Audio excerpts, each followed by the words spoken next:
So hi! Welcome and welcome back to my YouTube channel, and for today's tutorial, ituturo ko sa inyo kung paano nga ba mag-send ng HD quality photos sa ating messenger. But first, can you subscribe to my channel and don't forget to hit the subscribe button and the bell to notify you for my new updates. And if you want to learn more, just keep on watching and let's start.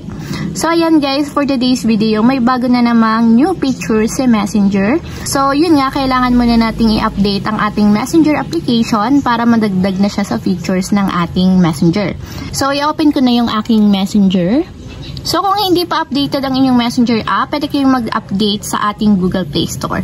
Then pagka-open ng ating Messenger, pumili lang kayo ng conversation na, for example, gusto nyong pagsanda ng photos. So ito na lang yung i-open ko.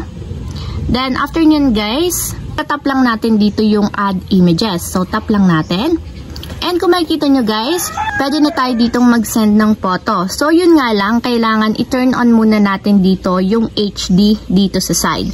So, dapat meron siyang HD dito. So, kung updated na yung inyong messenger, may lalabas na HD dito sa side niya. So, ibig sabihin, pwede nating enable yung HD sa pamamagitan ng pag-turn on ito.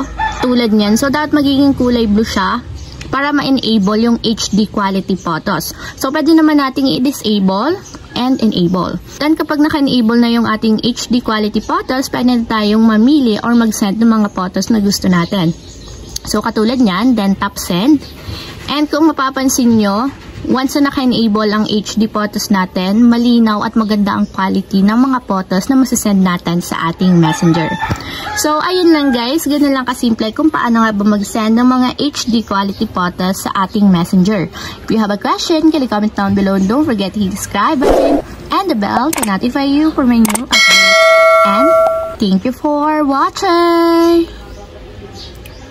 Living life, every day, late at night, not okay.